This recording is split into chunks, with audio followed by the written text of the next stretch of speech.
ሃይማኖቱ የሚለውን ነገር እስቲ ሞክሩት። ሶሻል ሚዲያ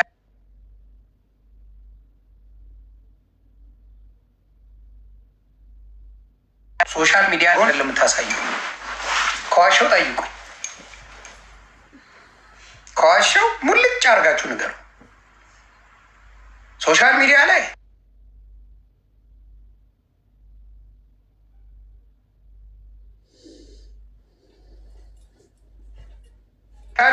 ስራ ትሰራላችሁ። ከዛ በሃይማኖት ያልደራደርም ብላችሁ ደግሞ መጣችሁ ጓትላላችሁ። አይምታታ ይሄ ነገር ትንሽ ጓገጫ ያሽብል። ስለዚህ አሁንም ሃይማኖት እንትን ነው፣ መደበቂያ መዳኛ አይደለም፣ መደበቂያ ነው። መደበቂያ ሃይማኖት መደበቂያ ሲሆን ጌታ መዳኛ ነው። ዳት ዲፍረንስ። ጌታ ኢየሱስ ክርስቶስ መዳኛ ነው፣ ሃይማኖት መደበቂያ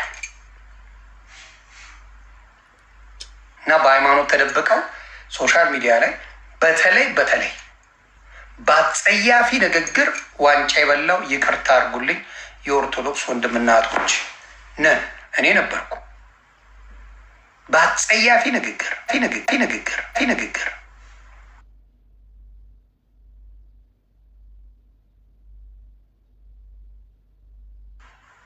አብረው ሲሰድቡ ውለው ስንሰድቡ ውለን ቄሶች መጥተው በስነ ስርዓት አብረውን ቁጭ ብለው ልጄ ትባላል። ኖ መምከር ነበረበት። ኖ መምከር ነው። አሁን የቤተ ክርስቲያን ማሰባሰቢያ እየተባለ ሰሞኑን እኔ አሁን ሰላሜን አገኘው።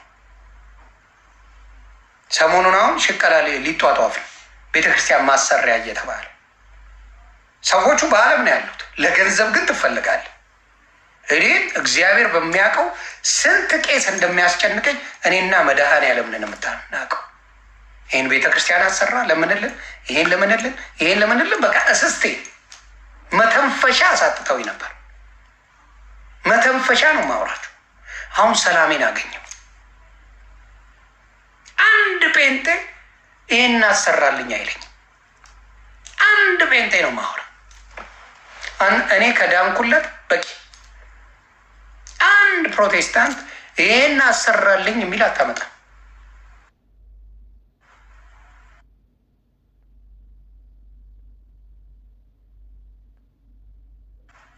ሆዳቸው የሚኖሩ ናቸው።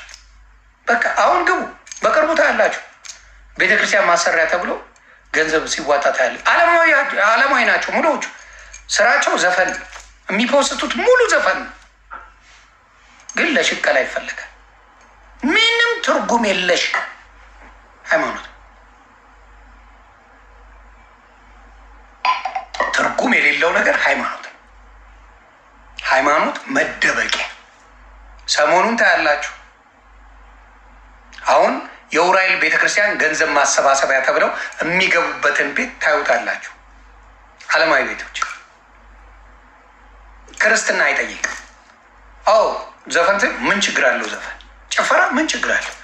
ስለታወቃችሁ ገንዘብ አሰባስቡልን። ይሄ ነው የእነሱ መዳን። ምንም ድንጋይ ቤት መስራት የሚያድን የሚመስላቸው ሰዎች አሉ። ድንጋይ ቤት ነው፣ ምንም ጥቅም የለውም ቤተክርስቲያን። እኛ እንጂ ቤተክርስቲያን ድንጋይ ቤቱ አይደለም። ይህን ታውቃላችሁ መቼም። አታውቁም አይደለም። ድንጋይ ቤቱ ምንም ጥቅም የለውም። እኛ ነን የእግዚአብሔር ቤቶች ማደሪያ፣ እኛ እንጂ ድንጋይ ቤቱ አይደለም። ያንን ግን ብዙ ጊዜ ሰዎችን ጭንቅላታቸውን ከነሱ አውጥቶ ድንጋይ ቤት ውስጥ ያስቀመጡ ሰዎች አሉ። እንደዚህ ነው የሰውን ልጅ ጭንቅላት የምትጫወትበት።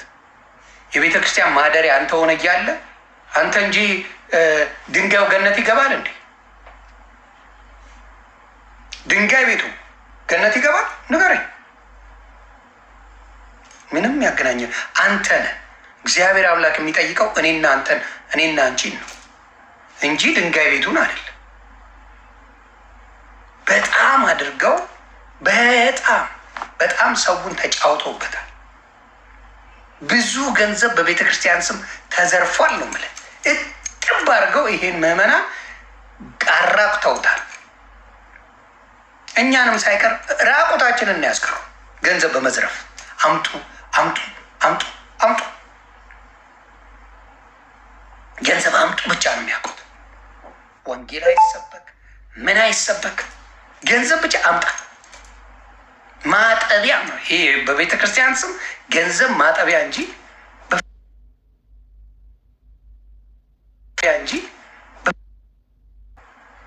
መጽሐፍ ቅዱስ አንብቡ፣ ጸሎት አድርጉ ወደ እግዚአብሔር። ምክንያቱም የሚያድነው እሱ ነው።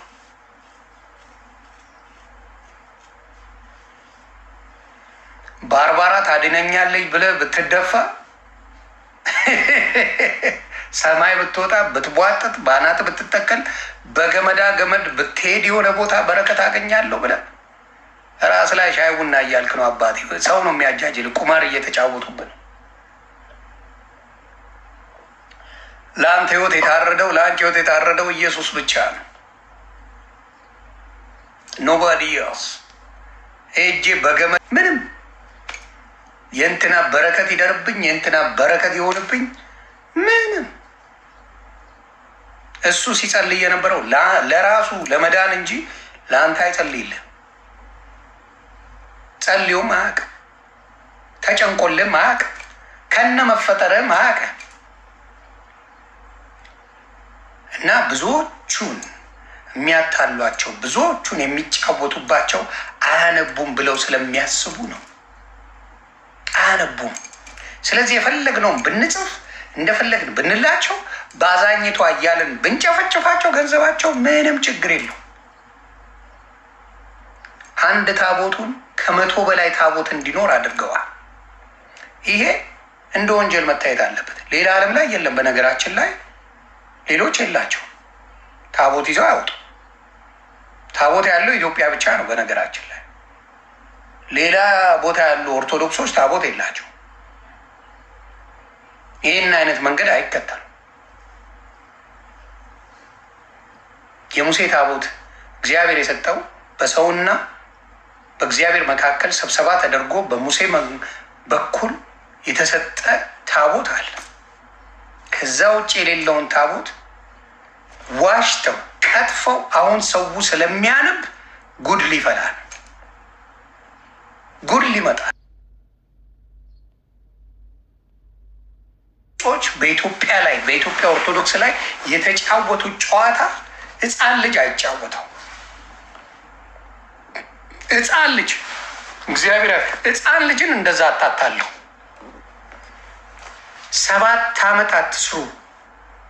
ኢትዮጵያ በረከት ነበራት በጣም 7 ዓመት አትስሩ፣ እንዲሁ መኖር ትችላላችሁ ተብለው 30 ቀን በዓል አድርገው ኢትዮጵያን ዶግ አመድ አደረጓት። ምክንያቱም ኢትዮጵያ በረከት ነበራት፣ ሁሉ ነገር ነበራት። ከእግዚአብሔር ውጭ ኢትዮጵያ የምታምነው ነገር አልነበረም። በደንብ የጌታ ቃል የቀባት ነበረች ኢትዮጵያ። ከዛ ነው እንዴ በሌላ ታገኛላችሁ ሲባል እሺ ተባለ። ከዛ ወዲያ ረሃብ እያሳደደ ቸነፈር ኢትዮጵያም መቅጣት ጀመረ። በረሃብ የግብፅን የነጭን ምናምን እያመጣ ስለ እያደረገ ትደፋለታል። እግዚአብሔር እንዴት አይቆጣ? ንግድ ቤት ስታደርገው ከጌታ ከልጁ ውጪ ማምለክ ስትጀምር መስገድ ስትጀምር እንዴት አይቆጣ? እያልከኝ ያለው እኮ ዮኒ ማኛ ልጆች ከአንተ ጋር 3 ልጆች 3 አባት አሉ የልጆች እየተባልኩ የልጆች አባት 5 6 20 100 ሊሆኑ ይችላሉ እያላችሁ እኮ ነው። ቴክኒካሊ የልጆች አባቶች ሚሊዮን ሊሆኑ ይችላሉ። ምን አይነት እብደት ነው? ምን አይነት ማስተዋል ማጣት ነው የሚያስደርገው? ምን ያህል ፋራ ብንሆን ነው? ምን ያህል ጅል ብንሆን ነው እንደዚህ የሚያታሉ?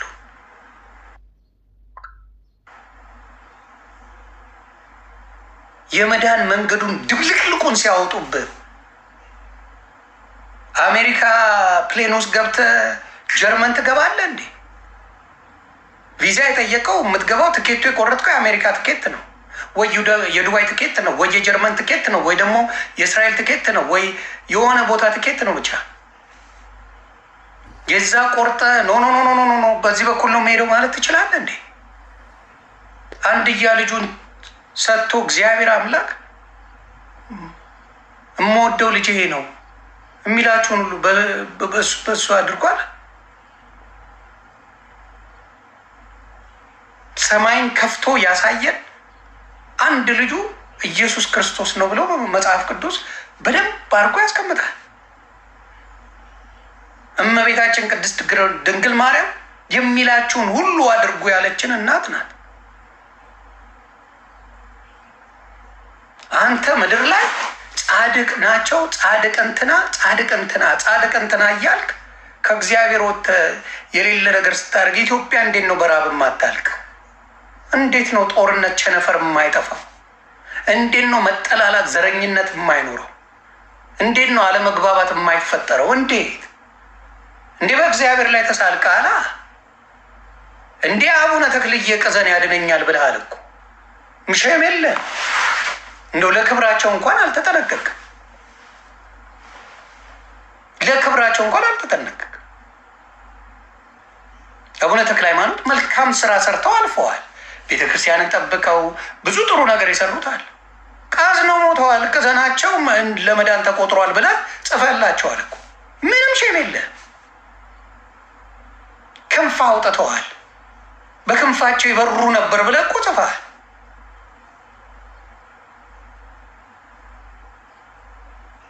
ሼም የሚባል የላችሁ። ክርስቶስ ሳምራ እግዚአብሔርን ልታስታርቅ ኢየሱስንና ሴጣንን ልታስታርቅ ሴጣን ሊደበድባት ነበር እኮ ነው ያላችሁት። ይህን ዝም ብሎ የሚሰማ ህዝብ አለ። ከልጅነቱ አታላችሁ ስላልሆናችሁት አሁን መተህ ብትነግረው የደፈርካ ክርስቶስ ሳምራ እሷን የጻፋችሁ ሰዎች አረመኔዎች ናችሁ። ቅድስት ድንግል ማርያም እኮ አሳዛኝ ፍጡር አድርጋችሁ ነው ያደርጋችኋት።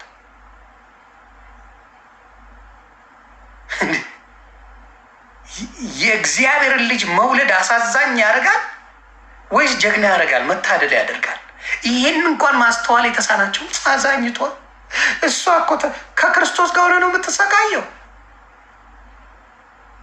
እውነትህን ነው። ይዋጥላ የክርስቶስ እናት ሆና ተሰቃየች። እንዲህ ብላችሁ እኮ ነው የምታስተምሩት። በቃ ምስኪንን የታደለች እናት እንደሷ የለም። ዲስ ኖቦዲ ነን። የተደሰተች በደስታ የኖረችን እናት አዛኝቷ የጭንቅ አማላጇ ሲጨንቀኝ ብለህ አንተን የፈጠርከው ለምን ይመቻል? ለመለመን አሳዝነ እንጂ አስደስታ አይሆንም። ኢየሱስ ጌታ ነው ብሎ ደረቱን የሚነፋ ነው ጴንጤ። ለምን እንደሚያድነው ስለማያውቅ የሚቆጭበት ኢየሱስ የለውም። ደረቱን የሚነፋበት ያድነኛል ብሎ የሚለውን ነው። አንተ ኧረ ልድንም ላልድንም እችላለሁ እኔ የሚያውቀው ማንም ቢያውቅና ድናሃል ብሎ እየተጻፈ ኧረ አላውቅም እኔ በስራዬ እንግዲህ ነው። ድናሃል በአንድያ ልጁ ካመንክ መጽሐፍ ቅዱስ ላይ ድናሃል ይላል። ለዚህ ነው ደስ ብሎት ፕሮቴስታንት ድኛለሁ እያለ የሚነግረን። በሱ ስራ አይደለም። በሱ ስራ ማናችንም በስራችን እግዚአብሔር ፊት መቆም የምንችል የለም። በበጉ ምክንያት ነው የምንቆመው። በአንድያ ልጁ ምክንያት ኃጢአታችንን በሙሉ የወሰደው ክርስቶስ ነው። ራሱ ሰው ሆኖ መጥቶ ኃጢአታችን ተሸፍኖልን ለዛ ነው። ምክንያቱም እግዚአብሔር አምላክ እውነተኛ አምላክ ለምን ሰው ሆኖ መጣ ብለው ብዙ ሙስሊሞች ሲያወሩ ሰማለሁ እና ትንሽ ልዘግብ ከማውቃት ብዙዎቹ በብዙ ሄዳለሁ። እኔ ግን በገባኝ መጠን ይህን ነገር ልናገር። ምክንያቱም ምንድን ነው አዳም መጥቶ ሳተ። ምክንያቱም እግዚአብሔርን የምትወደው በፈቃደኝነት ነው፣ በጉልበት አይደለም። አዳም መጥቶ ሳተ። በሳተ ጊዜ ምንድን ነው አዳም ተረገመ፣ ከገነትም ወጣ፣ ከኤደን ወጣ እና እግዚአብሔር አምላክ ሙሉ ሰውን ማጥፋት አለበት። ፈራጅ ነው እግዚአብሔር አምላክ። ምን ማድረግ አለበት? ይህንን ነገር ራሱ በፈጠረው ላይ ማድረግ ያለበት ነገር ቢኖር፣ አሁን ለምሳሌ ሰይጣን ወረደ የተዋረደ ነው፣ ለፍርድ ነው። እንግዲህ ሙሉ የፈጠረውን ህዝብ ማጥፋት አለበት ወይ ደግሞ ማዳን አለበት። ምክንያቱም እግዚአብሔር በስራው ሁልጊዜ ትክክል ነው። ስለዚህ ራሱ ቃል ነበረ ይላል፣ ቃልም ስጋን ተዋሃደ ይላል። ስለዚህ ለተደረገው ነገር ፍርድ መፈረድ ነበረበት። ለማ አዳም ላጠፋው ጥፋት ፍርድ መፈረድ ነበረበት። ፍርድ መቀበል ነበረበት አዳም። የአዳም ደግሞ የኃጢአት ፍርድ ምንድን ነው? ሞት ነው። ስለዚህ ሞትን መቀዳጀት ነበረበት። ይሄን ፍርድ ለማድረግ እግዚአብሔር አምላክ ቢጠብቅ አንድም ፍጹም ምድር ላይ አጣ። አንድም ይህን ፍርድ የሚወስድ አንድ ሰው ይመጣል፣ ፈጣሪን ያስቀይማል። ይመጣል፣ ፈጣሪን ያስቀይማል። ይመጣል፣ ለተወሰነ ጊዜ ነቢያት ይሆናል፣ ለተወሰነ ጊዜ ይሆናል፣ እግዚአብሔር ይሾማል። ከዛ ይወድቃል እያንዳንዱ ሰው። ከዛስ እግዚአብሔር አምላክ ምን ማድረግ ጀመረ? ሞትን ድል አድርጎ መነሳት ነበረበት። የሰውን ልጅ ለመማር ራሱ ቃሉ ስጋ ሆነ ይላል። ስጋ ሆኖ ቅጣቱን ተቀጥቶ ተገርፎ ተሰድቦ ተሞልጮ ሁሉ ነገር ሆኖ መስቀል ላይ ተሰቅሎ ሞትን ድል አድርጎ ተነሳ። ዳት ዊት ዋይ ክርስቶስ የመጣው ሞታችንን ሞቶ ድል አድርጎ የእግዚአብሔርን ኃያልነት ትክክለኛውን ቦታ እንዲይዝ ዳት ዊት ዋይ። ለሌላው እቃ ይመስለዋል። በትሩዝ የሰው ልጅ አሁን ለምሳሌ ሙስሊም በህግ የሚድን ይመስለዋል።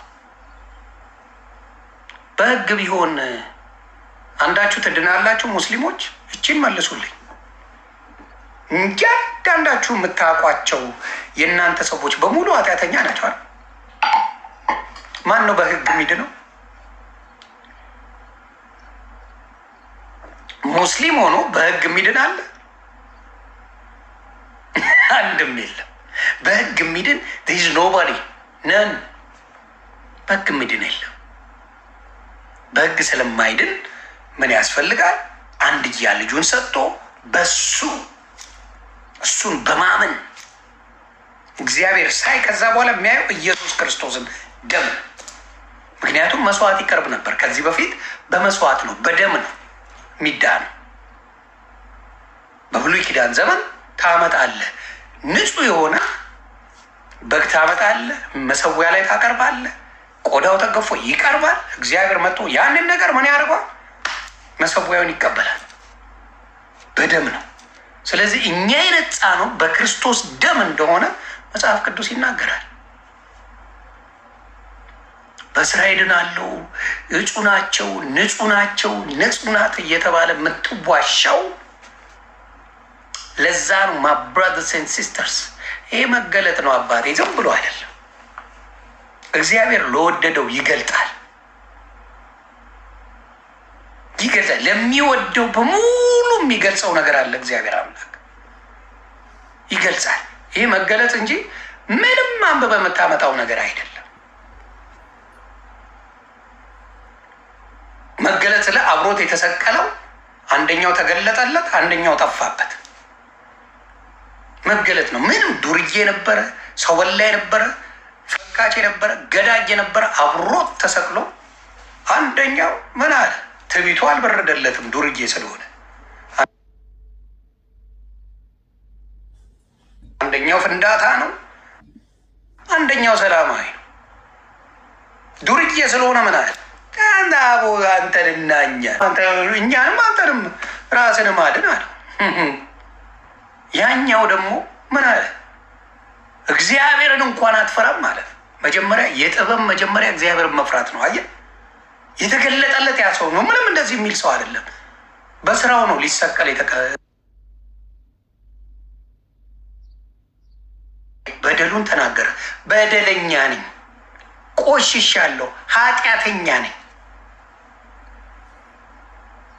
እባክህ ቦስተን ኮፊ ቡልቡላ ቦስተን ኮፊ የሚባል ጋይስ ሂዱና ጠጡ። እኔ ግን ፕሮሞሽን አይደለም የምሰራው ካለ ብር። እኔ ፕሮሞሽን አልወድም እኮ ካለ ብር አልሰራም ነው ፋሲካ። ቦስተን የሚባል አለ ውዴ፣ ማስታወቂያ ያበደልባለ ግባልኝ። እኔ ብዙ አልፈልግም። $1000 ከሰጠኸኝ በቃኝ። በቃ እንደዚህ እናድርጋለን። እንደዚህ እናድርግ $500 ትንሽ ናት ግን ትሁን። አንጣ ቢያንስ ምንም እንደዛ ከሆነ ጋይስ ቦስተን ኮፊ ቤልኝ ትላለህ እና እውነት እሺ፣ እናወራለን። በውስጥ እናወራለን። ፎሎ አድርጌ ካለ በውስጥ እናውራ። ፎሎ አድርጌሻለሁ እና ዜዳን አስገቢልኝ በእናትሽ ፋሲካ። በውስጥ መጠ እንዳጀነጅን እንጅንጅ አንካጅቡት። እኔ አሁን ነው ፍቅረኛ እኔ ተውኩት። ፍቅረኛ አልፈልግም። ኦኬ ፋሲካ ዜዳን አስገቢልኝ በእናትሽ። ዜዳን አስገቢልኝ። ዜዳ አልፈልግም። ጥላክ እየወጣች እያየ ቦርጭቅን እስኪ። ኧረ ሴክሲ ፓክ ናት። ሴክሲ ፓክ አባቴ ሙት።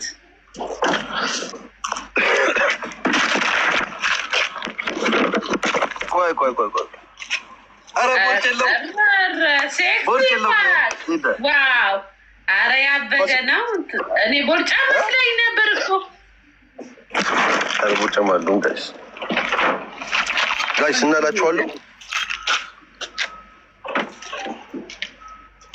እና ፋሲካ ባዙ ኢንቦክስ አደርግልሻለሁ። እሺ ባዙ ኖር እዚያ ቦስተን እና እኔ የምኖረው ራሱ ቦስተን ከተማ ውስጥ አሜሪካ ማለት ነው። እና በዛ ምክንያት ካፌንም ራሱ ከተማ ውስጥ ለምን ውሽዬ ኮፊ አትለውም? ውሽዬ ኮፊ ብትለውስ? ምን ኮፊ ውሽዬ አይሻልም? አይ ትንሽ ገባሻ? ኤሊ እንደሚባለው የለም ላስ ቬጋስ እንደሚባለው ምናምን እኛም ታውቂያለሽ ኢትዮጵያ